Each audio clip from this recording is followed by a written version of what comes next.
Salut à tous, j'espère que vous allez bien. Dans cette vidéo, je vais donner mon avis. On va discuter un petit peu de l'événement qui va avoir lieu ce week-end avec Gordon Ryan contre Felipe Pena. Et puis il y a plein de super combats sur cette carte. Je vais vous donner un petit peu mon avis. Alors, j'ai triché un petit peu. J'ai pris la carte donc du WNO Who's Number One. Bon, il y a déjà des avis un petit peu, mais je vais donner aussi, je vais donner un petit peu mon avis sur chaque combat. Avant de commencer, n'oubliez pas, abonnez-vous, likez, commentez. Ça fait toujours plaisir de pouvoir échanger avec vous et pas seulement un peu être tout seul à donner mon avis sur les choses. Donc n'hésitez pas aussi à mettre des commentaires. J'essaie de répondre à tout le monde. Et puis pourquoi pas peut-être un jour vous inviter même pour discuter sur un podcast. Ça serait un grand plaisir pour moi. Euh, donc on va commencer. Alors ça c'est là moi j'ai la carte que la main card. Je pense qu'il y a d'autres combats avant. C'est difficile à trouver aussi. Alors je trouve que niveau communication, je trouve que c'est pas super. Alors oui, on peut trouver des belles vidéos, on peut trouver un peu de choses sur internet. Mais c'est vrai que les choses un peu simples comme ça, comme avoir la carte, alors on la voit sur Instagram, mais par exemple si on cherche sur internet, on tombe pas tout de suite dessus quoi. Du coup, le premier match là qui est marqué, c'est celui de Fabricio Andrei face à Fabian Ramirez. Alors, Fabricio Andrei, c'est celui qui a gagné les sélections ADCC Brésil. Il a été aussi champion du monde en jiu-jitsu brésilien, pas cette année, l'année précédente. Je me suis entraîné quelques fois avec lui. Donc, c'est quelqu'un qui est très physique pour son poids et très technique. Enfin voilà, il sait profiter aussi de ses attributs physiques, mais très technique aussi et très surprenant. Le seul petit hic, je pense, pour lui, après, c'est normal, hein, il est jeune. Je pense que des fois, il manque de. En fait, euh, il a vite besoin que les choses se passent dans le combat. Il a besoin, comme c'est quelqu'un qui est explosif et fort, je pense qu'il a ce besoin que, en français j'ai un peu du mal à le dire, mais que les choses arrivent en fait. Il a besoin que le combat commence et que ça s'enroule vite. Et on le voit d'ailleurs c'était pas en finale, c'était en demi-finale il me semble au championnat du monde. Il se fait avoir en fait sur la fin face à, j'ai oublié son prénom, c'est avec un nom un peu japonais, enfin c'est un Brésilien avec un nom un peu japonais, Nagai, qui le surprend à la fin sur un renversement, et ça va bien dans le sens de ce que je suis en train de dire, c'est que il est très fort sur les débuts de combat, mais c'est vrai que plus le combat il avance, et plus il a du mal à emmener le combat dans son sens, quoi. Vu que c'est quelqu'un qui est explosif, il va exploser une, deux, trois, quatre fois. Et après, il va avoir un peu de mal à donner de la continuité à son combat. Alors ça, c'est vraiment quand il est face à des gens de son niveau ou presque de son niveau. Et je pense que si les gens ils veulent le battre, il faut faire prolonger le combat et aller chercher les dernières minutes pour essayer de lui mettre des points. Finaliser, il est un peu compliqué. Voilà, dès qu'il y a ce rapport de force différent, ou égal, ça devient tout de suite difficile en vrai de finaliser. Donc c'est pour ça que bon, je pense que lui, il faut plus chercher à gagner sur les points plutôt que chercher à finaliser. Il a face à lui quelqu'un alors il a perdu déjà une autre fois sur le WNO. Bon, clairement, c'est des combats. On leur a mis des combats, là, la plupart des Brésiliens, on leur a mis des combats pour pouvoir se préparer pour la DCC. Après, ils n'ont pas des quiches non plus en face, mais c'est pas le top 10 quoi. Donc c'est clairement des combats pour les préparer et pour les aider à trouver leur marque sans kimono avant la DCC. Normalement, Fabricio André, et puis après on verra les autres, normalement il devrait avoir l'avantage sur Fabian Ramirez. Mais bon, à voir, un combat ça reste un combat, à voir quel jeu va proposer son adversaire. Mais voilà, normalement Fabricio André devrait dominer son adversaire. Maintenant, ça fait toujours plaisir quand il soumet parce qu'il a toujours des soumissions un peu surprenantes, un peu spectaculaires. Donc ça fait toujours plaisir. Donc j'espère qu'il va gagner et qu'il va soumettre son adversaire pour nous faire un peu plaisir, nous, en tant que public et que fans.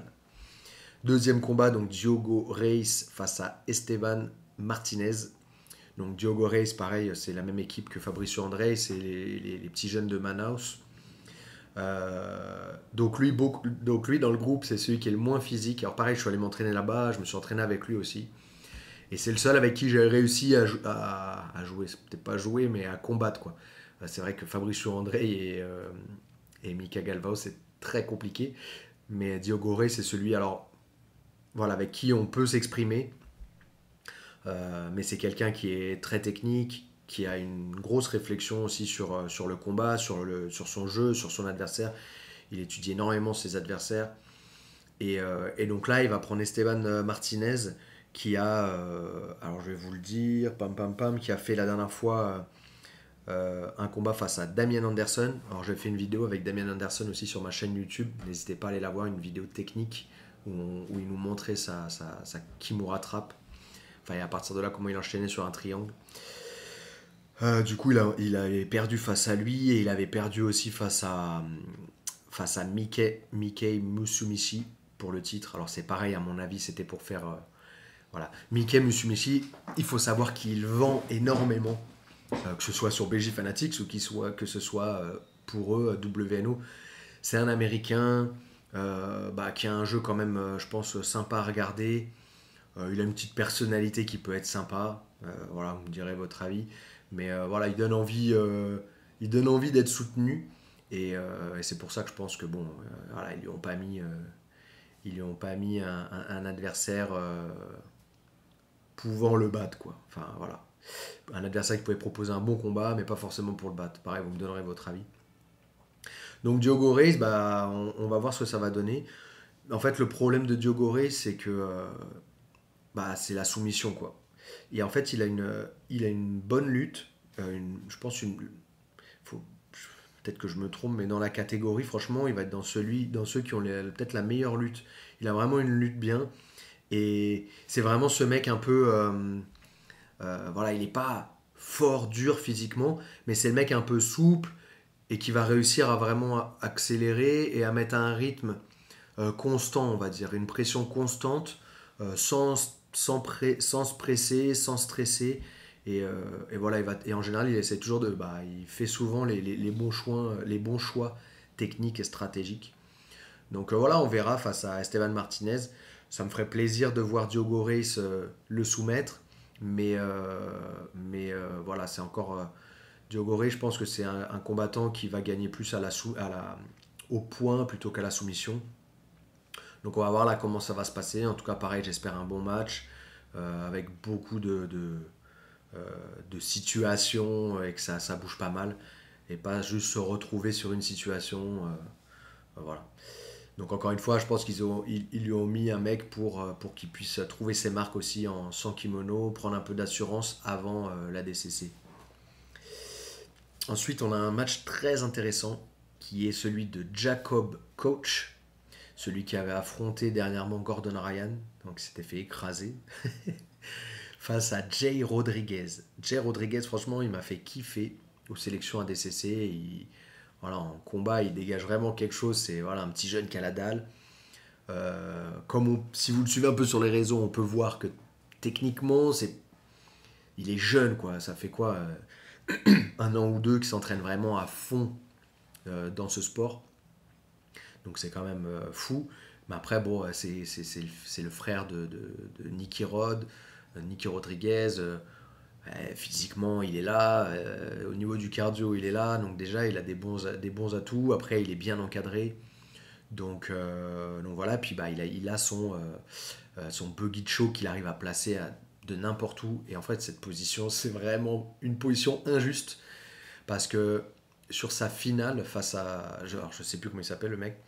Aux sélections ADCC, en fait, il se fait dominer. Il se fait vraiment dominer.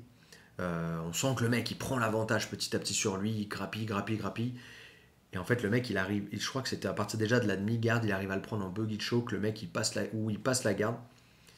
Alors, je sais pas s'il le prend quand il est en train de passer ou quand il est déjà en train de stabiliser. Mais en fait, c'est une position qu'on peut placer à un mec qui nous passe la garde, quoi. Donc ça veut dire que le mec, normalement, vraiment la garde, ça permet de déterminer qui est au-dessus de l'autre, quoi. Et là, il a réussi à passer la garde. Le mec avait réussi à passer la garde, donc vraiment à mettre la pression, la pression, la pression. Déjà, il avait mis le dos de Jay Rodriguez au sol, donc déjà, c'est pas facile parce que voilà, c'est pas un technicien en lutte, au sol non plus, mais voilà, c'est une galère, quoi. C'est une galère parce qu'il bouge beaucoup, parce qu'il croit en ce qu'il fait, et il va être opportuniste. Et du coup, il se fait passer la garde et il arrive à lui mettre le buggy choke. Euh, et franchement, c'était beau. C'était beau. Et du coup, alors là, moi, je pense que Jay Rodriguez, je le vois pas se faire finaliser sur clé de talon par l'autre. Parce que l'autre, c'est un peu son entrée spéciale, là, en demi-garde, où il va, je sais plus comment on appelle ça, pareil. Mettez-moi ça dans les commentaires. Mais voilà, il va chercher sa clé de talon, clé de cheville, à partir de la demi-garde, où il va rentrer en reverse, là, euh, pour aller la chercher. Et du coup, ce qui va être. Je pense pas que Jay Rodriguez va taper là-dessus. Je sais même pas si l'autre il va réussir à le prendre là-dessus. Parce que bah, Jay Rodriguez s'entraîne avec des mecs qui sont spécialistes là-dedans, donc je le vois pas être en panique par rapport à ça. Par contre, je le vois bien mettre la pression et mettre du rythme que Jacob Coach il arrivera pas à tenir. Je pense que Jacob il arrivera pas à tenir le rythme de Jay Rodriguez. Et du coup, je vois bien Jay Rodriguez prendre le dos et soumettre du dos. Voilà, on verra. Béatrice Mesquita face à Elizabeth Clay. Bon, c'est pareil. Euh, alors, Elizabeth Clay, apparemment, est costaud. Elle a une réputation de, euh, d'être forte sur clé de talon. Donc, je pense qu'encore une fois, c'est une combattante qui a été choisie euh, pour, pour Mesquita, quoi. Béatrice Mesquita. Bia Mesquita. Donc, euh, moi, alors, je me suis entraîné pareil avec Bia Mesquita quand elle était encore au Brésil. Elle est vraiment impressionnante. Vraiment impressionnante. Moi, j'adorais m'entraîner avec elle parce que c'était. Bon, voilà, il n'y avait pas besoin de mettre. On pouvait s'entraîner vraiment fort sans que j'ai besoin de mettre de force et sans utiliser vraiment mon poids. Et on pouvait. Enfin, ça se rentrait vraiment dedans, quoi. Elle est vraiment dure. Je l'ai vu aussi tourner avec euh, Laetitia Blott, qui était venue au Brésil s'entraîner. Vous savez, elle s'entraîne maintenant au NR Fight en MMA et elle est championne de France de judo, championne de lutte, championne de sambo. Bon, elle est très costaud debout et franchement, elles ont fait une guerre debout. Alors Laetitia avait l'avantage, mais j'ai été vraiment surpris par Bia Mesquita, ce qu'elle arrivait à produire face à quelqu'un comme Laetitia. Donc ça, et après, alors elle n'est pas très spécialisée dans les clés de talon, mais elle se débrouille. Elle se débrouille, elle n'a pas peur, elle sait plus ou moins comment sortir. Donc je vois pas l'autre réussir à la finaliser là-dessus. Bon, je vois bien Bia Mesquita gagner sur soumission. Est-ce que ce serait sur soumission? Je sais pas. En tout cas, je la vois gagner, dominer son adversaire, quoi. Voilà, faire une guerre, mais franchement, dans sa tête, elle est vraiment solide. Donc je pense qu'elle va faire craquer l'autre et qu'elle va la dominer. Voilà, je sais pas si elle va soumettre. Voilà, donc victoire de Bia Mesquita pour moi à la pression. Mika Galvao face à Alan Sanchez. Encore une fois, pareil, donc Mika Galvao, c'est la même équipe que Diogo Reis et Fabricio. Euh, Encore une fois, ils lui ont choisi un mec bon, qui est quand même solide. Alors, il a été vainqueur de l'EBI en 19. Il a été deux fois quart de finale à la DCC. Donc, c'est un mec, bien évidemment, qui est solide, mais il n'est pas du niveau de Mika Galvao. Donc voilà, pour lui, c'est une chance de pouvoir affronter Mika Galvao là. Mais ouais, Mika Galvao, il est sur une autre planète. Donc, à part le top 5, le top 3, moi, je vois les choses compliquées. Après, à voir ce qu'il va proposer comme jeu, Alan Sanchez, mais je pense que voilà, je pense Mika Galvao va soumettre son adversaire. Voilà. On a un autre combat qui est très intéressant. Nicolas Meregali face à Rafael Lovato. Très intéressant parce que bah oui, Meregali a commencé que récemment le sans kimono. D'ailleurs, je me suis aussi entraîné avec lui quand je suis allé le filmer pour BJ Fanatics. Et c'était, je crois, il m'avait dit, c'était ou sa première ou sa deuxième fois qu'il faisait un sparring sans kimono. Donc voilà, donc on sent bien qu'il n'a pas ses repères encore complètement sans kimono. En plus, son travail en kimono, bah, c'est vraiment typique JJB, quoi. Donc c'est vraiment difficile, je pense, de retranscrire ça sans kimono. Maintenant, on l'a vu, hein, il s'entraîne sérieusement, il s'entraîne avec des gens qualifiés. Et puis c'est un mec qui travaille, quoi, qui travaille, qui réfléchit, qui étudie. Donc je pense que... alors, je l'aime beaucoup, mais moi je vois bien quand même Rafael Lovato avoir l'avantage sur lui. Parce que... après, Meregali, on se rend pas bien compte, mais il est vraiment imposant en fait de son poids. Puis bah, il sait bien étouffer ses adversaires quand il est au-dessus. Mais la question c'est est-ce qu'il va se retrouver au-dessus? Est-ce qu'il va se retrouver au-dessus? C'est ça la question. Je pense, je pense qu'il va vouloir lutter parce qu'il est dans une optique de préparer la DCC. Et à la DCC, il faut savoir lutter. Si on ne sait pas lutter, c'est compliqué. En tout cas, si on veut gagner la DCC, c'est compliqué. Parce que jusqu'à arriver en finale, on peut s'asseoir sans être pénalisé euh, avant la moitié du temps. C'est-à-dire le combat il dure 10 minutes. Si je m'assois dans les 5 premières minutes, je ne suis pas pénalisé. Par contre, après, si je m'assois dans les 5 prochaines minutes ou dans les prolongations, s'il y a prolongation, eh ben, je prends une pénalité. Euh, alors qu'en finale, les pénalités sont là dès le début. Alors il y a des petites astuces pour s'asseoir enfin même en finale, on peut s'asseoir ou chercher à faire en sorte que le combat s'assoie avant qu'il y ait les points. Il y a des petites astuces. On pourra voir ça peut-être sur une autre vidéo où on parlera des règles de la DCC. Mais je pense pas que Nicolas Meregali sera sur ce truc-là. Après, est-ce qu'il va partir sur est-ce qu'il va partir sur lutter pour voir ce que ça donne? S'il voit qu'il galère, qu'il a pas l'avantage, est-ce qu'il va s'asseoir pour faire d'en dessous? Je vois pas Rafael Lovato passer sa garde. Je vois pas Rafael Lovato attaquer ses chevilles. Euh, et je vois pas Nicolas Meregali le ramener au sol. Donc je vois peut-être Rafael Lovato vainqueur à la décision. Peut-être. On va voir. J'espère que Nicolas Meregali va gagner parce que c'est vraiment quelqu'un que j'apprécie. Mais, mais voilà, ça voudrait dire qu'il a vraiment bien progressé et qu'il s'est vraiment bien entraîné en lutte et qu'il a réussi à ramener le combat au sol. S'il est au-dessus dans la garde, je le vois écraser l'autre. Maintenant, si je le vois en dessous, bah, j'aimerais bien voir aussi ce qu'il va proposer sans kimono en dessous, quoi. Parce que de la garde fermée en sans kimono, c'est un peu compliqué. Après, je peux me tromper, hein, mais c'est un peu compliqué, surtout face à quelqu'un d'expérimenté comme Rafael Lovato. Garde de la Riva et tout, c'est un peu compliqué aussi. Enfin, voilà, j'aimerais bien voir ce qu'il va proposer. Mais je pense que Rafael Lovato va gagner à la décision ou voilà, parce qu'il va dominer légèrement le combat. Et pour terminer, on a Gordon Ryan face à Felipe Pena. Donc Gordon Ryan, bon, je pense que vous connaissez si vous me suivez sur les réseaux. Mais Gordon Ryan, pour moi, c'est vraiment actuellement, c'est vraiment le plus fort.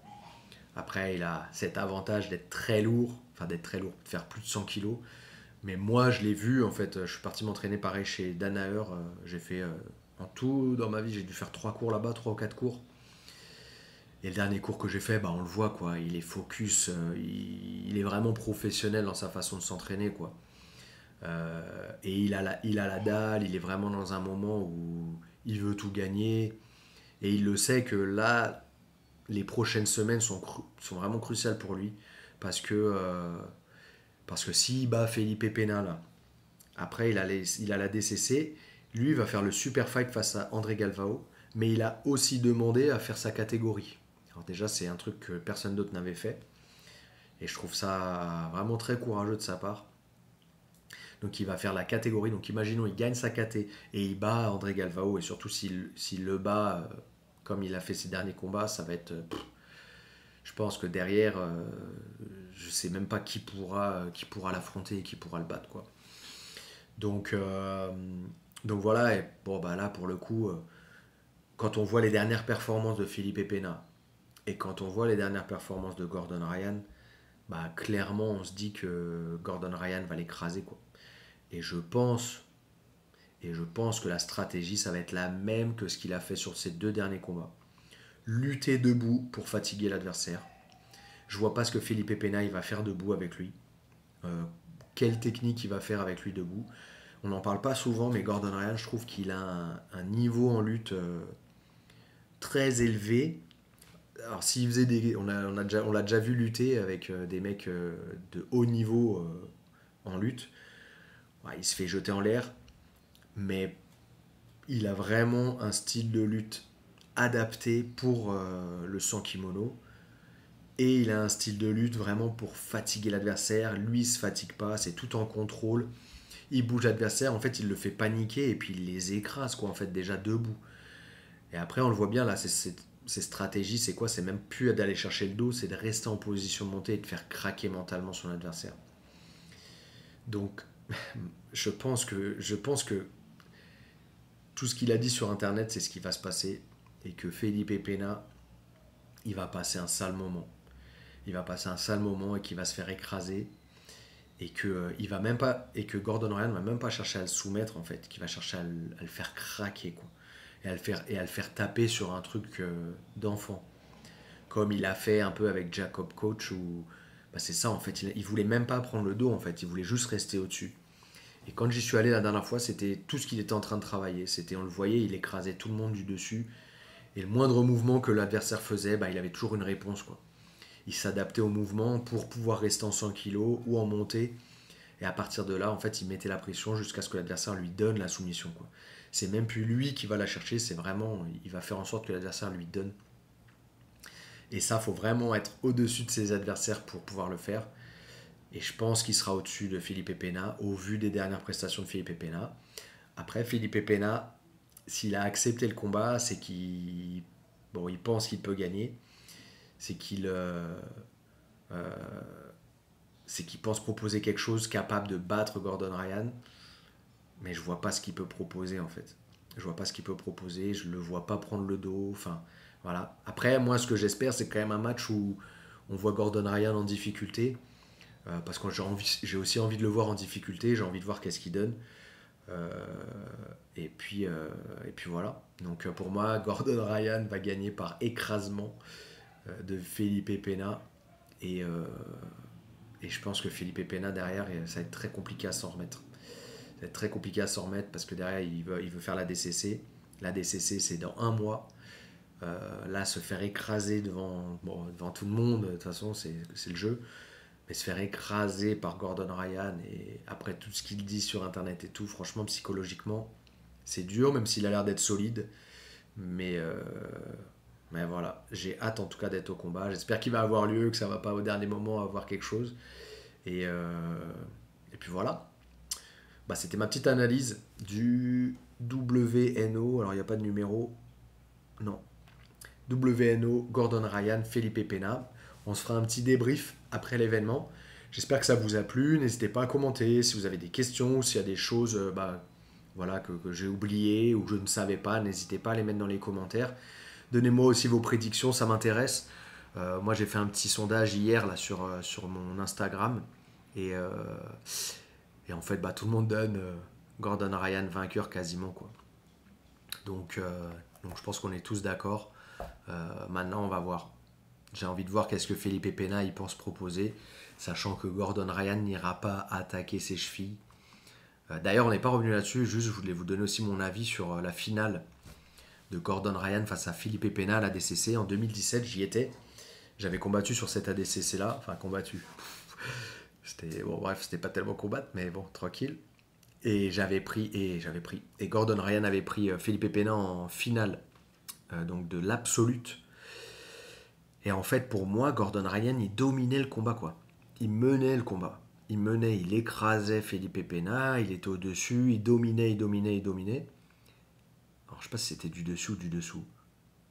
Je crois que c'était... Non, c'était du dessus, en fait. Il était en demi-garde. Si mes souvenirs sont bons, il était en demi-garde. Il était en train d'écraser Felipe Pena, mais Felipe Pena, il s'en sortait bien. C'est pas un guignol, il a une bonne garde, etc. Mais il n'avait pas l'avantage, quoi. C'était vraiment Gordon Ryan qui menait le combat. Et à 30 secondes de la fin, ou une minute de la fin, il est parti attaquer une clé de talon, alors que sur leur précédent combat, il s'était déjà fait contrer là-dessus. Et moi, je pense que là, à ce moment-là, c'est un manque d'expérience, un manque, on va dire, de professionnalisme. C'est-à-dire que tu es dans le combat, tu sais que la dernière fois, il t'a eu comme ça. Il faut que tu mettes ton ego de côté et que tu te dises pas, ah, cette fois-ci, je vais l'avoir, quoi. Sauf si tu as vraiment préparé un truc et tout, mais tu es en finale de la DCC, tu es au-dessus, tu es en demi-garde, tu es presque en train de passer. Quoi qu'il arrive, il y a 0-0. Pourquoi tu vas attaquer la clé de talon? Pour moi, c'est une erreur. Et je pense qu'il aurait dû attendre, même s'il ne marquait pas les points, qu'il attendait la fin du temps du combat pour faire les prolongations. Et là, je vois pas Felipe Pena ramener Gordon Ryan au sol déjà à cette époque-là. Donc, je pense que vraiment il a fait une erreur et ça se sent, ça se voit qu'il a appris de cette erreur-là parce que il attaque quasiment plus les clés de talon sauf quand il est vraiment sûr à 100% de finaliser son adversaire. Et quand est-ce qu'il est sûr à 100%? C'est après avoir écrasé son adversaire, quoi. Après l'avoir écrasé, dominé physiquement, mentalement, techniquement. Et c'est juste pour donner une porte de sortie à son adversaire, quoi. Voilà. J'espère que ça vous a plu. N'hésitez pas, commentez, likez, abonnez-vous. Suivez-moi aussi sur les autres réseaux sociaux, TikTok, Instagram, Facebook, si vous le souhaitez. Et puis, pour ma part, on se voit dans une prochaine vidéo. Merci à tous. Ossa!